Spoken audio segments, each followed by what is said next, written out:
If you're thinking about buying a waterfront property in the Berkshires, there are some things to consider when it comes to identifying what bodies of water that you want to be shopping on. And some of these are definitely more obvious than others, but I'm pretty confident I'm going to be giving you some things to think about on your search that you've probably not considered. And to give you a little bit of background on me, I'm a local real estate professional in the Berkshires, and before this I worked with my family's company for quite a few years doing marine dock installation, removal, marine construction, and we would rebuild shorelines for waterfront homeowners here.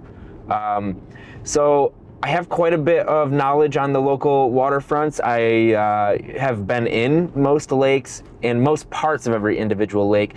So quite often I can answer some of these questions for you, and that includes even when the information may not be easily available to the public. Anyway, let's dive into it. I'm Cameron Volastro. Thanks for joining me on this video. So to start off, and this one's a little bit more obvious, you have to consider what exactly you're looking to be able to do on this waterfront property.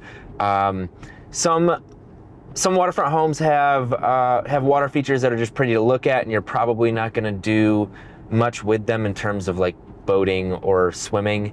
And then you have the complete opposite of that, where you're jet skiing and boating and wake surfing and all of that fun stuff. So you kind of got to get clear on what things that you want to take advantage of, because if you're not the one who's going to be enjoying the jet ski, you're still the one that's going to have to listen to the jet ski that's doing donuts on the lake. So if that's going to bother you, we can just look at lakes that don't allow PWCs, and that can be a good option for you. If you're not going to be riding around in a speedboat, maybe a lake that only allows up to a certain horsepower of motor, and specifically only pontoon boats, so it's nice and quiet and peaceful, but you can still putt around with your friends that you're entertaining. Maybe that can be a good option. And then next, and this one's a little bit obvious too, having an idea of what towns you want to be within close proximity to, that's very helpful as well. If you love hanging out in Great Barrington, that narrows our search down, and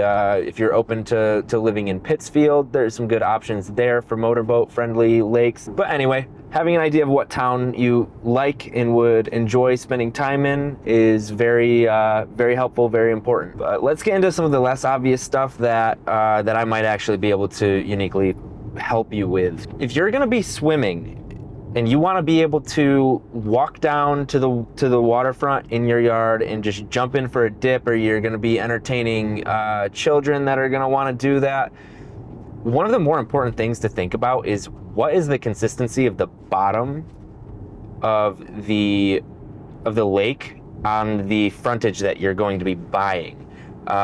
Nobody wants to jump in the water and sink up to their knees in mud. Having some water depth is really advantageous if you want to be able to, if the kids are going to want to be able to jump off the dock and do all that fun stuff that you see videos of, and I don't know. Another thing to consider is how close boats are likely to be coming to your dock, which this is something that can be solved relatively easily. Typically when people are frustrated that boats keep getting too close to their dock and they're getting worried that somebody swimming is going to get hit by a boat, usually we recommend that you install a swim float and we just anchor it to the bottom, and that way boats can't get in as close to your dock, and you have a nice little private swimming area there. But if you purchase a house in a smaller cove, boats won't be able to go too fast in there, and that can be advantageous if people are going to be swimming. The next thing to consider is what are the specific regulations on that lake for docks. And the way that works is any body of water that is over a certain size, you need to have a dock permit, and different towns have different rules and different processes for approving these, and some are definitely more difficult than others. For example, Stockbridge Bowls, the permitting process on Stockbridge Bowl is an absolute nightmare. We have always highly encouraged people to hire an engineer to take care of getting the permit because of how difficult because of how difficult Stockbridge Bowl's permitting process is, it's not worth trying to do it yourself. Your head is going to hurt and you're probably going to get denied. You're better off leaving it to the pros to take care of it. So it's also important to be looking when you're buying one of these waterfront homes at whether or not they have a dock permit, and considering if they don't have a dock permit, how hard is it going to be to get one? See, we do run into it all the time where someone goes to sell a house and they've had their dock in for years and years, but they don't have a permit and they've kind of got away with it for a long time. Some lakes have started to crack down on that more than others.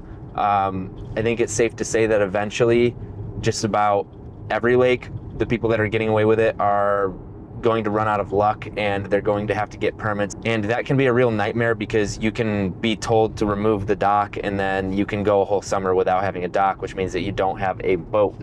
And we don't want that to happen to you. So that's another thing that we can look at and just verify before we get you into a waterfront home. Oftentimes when people are moving to the Berkshires, they're attracted to the wide open spaces and they like the idea of having some land and some privacy.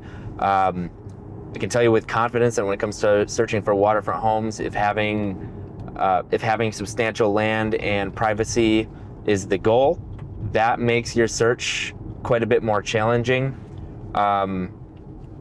When a lot of these lakes were initially developed with houses, it was a lot of smaller cabins that were put on a lot of them. And since these have been developed into more luxurious, larger homes, oftentimes on the bigger, more desirable bodies of water, we see homes that are one on top of another. And this doesn't mean that you don't have any sense of privacy. It's not like living in the city, obviously, but it may not be the thing that you're really looking to move here for. So for example, I have a property listed for sale right now in Egremont. It's 46 Bow Wow Road. I'll throw a link in the description for you. Now this house is on 41 acres and it has a mostly private pond. I think there's only one other dock on it. It's not a huge pond. You could probably putt around on a very, very small boat with just a small motor on the back of it, but you wouldn't even be able to put a pontoon boat in this lake, I don't think. Anyway, with 41 acres, they have full privacy and it's a really special offering. And with that comes a really special price tag. So we're offering that property for about $3.5 million. And the house itself is incredible too. It's a 12,000 square foot, well renovated home. Anyway, just having the luxury of privacy on a waterfront really jacks the price up to the moon, I guess is the way to put it. You know, I can think of another example on Lake Buell, which is relatively close to Great Barrington, and this home was completely private. It had a nice private driveway and was in a wooded setting and had beautiful frontage on Lake Buell. And this home went for over $4 million. And of course the home was gorgeous, but that's the hell of the price tag. And obviously I understand that not everybody's looking to spend $3 or $4 million. It's not impossible to get privacy with a nice piece of frontage when you're working with a budget of, say, I don't know, for example, let's say $800,000 or $900,000. But you're not going to be able to achieve that on Stockbridge Bowl or any of these highly sought after main bodies of water that we see in the more touristy parts of the county, I guess I'll call them. So when you look more towards East County, you start looking at Otis or Beckett. Beckett's a great example where you'd be able to find a nice private piece of land and build something, or a pre-existing home within that $800,000 or $900,000 budget, and you won't be looking into a neighbor's window from your window, and that can be very appealing for some. So anyways, there's definitely some other things to consider when buying a lakefront property. I'm kind of just spitballing some ideas here to kind of get you thinking and getting clear on what it is you're looking for. One thing I do like to offer my clients, and I have very great success with this, frankly, is pursuing homes off market. See, I think the typical experience for people is they get in touch with a real estate agent and then you start searching for homes. As they come on the market, the agent is going to send you them, and obviously I can do that for you, no problem. That's very easy to do. However, for my clients, I take it a step further, and I actually, what I do is I help you get really clear on what you're looking to buy. So we'll spend some time going over the things that are important to you in a house, And once we have that nailed down, I'm going to start calling and emailing and sending handwritten letters to houses that fit the exact needs that you have. And for example, I have one letter that I've drafted up with relatively standard language, and I get about 11 to 12% response rate on that letter. So it works very, very well in terms of getting in touch with homeowners that may be looking to sell and haven't quite got around to listing the property yet. This can be advantageous for a myriad of reasons. Not only might you get a bit better of a price, you'll probably avoid a bidding war. And don't get me wrong, like, these people, they're going to be looking for a fair price to sell it to you and not bring it to market. It's not realistic to think that I'm going to get you some off the walls deal by reaching out to somebody. But if you're willing to pay a fair price for the property, I'm willing to do the work to find you something before it gets on the market and hopefully get you into that waterfront home a little bit quicker than if we have to compete for it. But anyway, thanks for tuning in. I'm Cameron Volastro with Stonehouse Properties. All of my contact information is going to be in the description. And if you found this content helpful, don't forget to subscribe. I'm going to be continuing to make content about lakefront properties and all other types of properties here in the Berkshires, helping you nail down what it is that you're really looking for, and ideally helping you get into a home. See ya.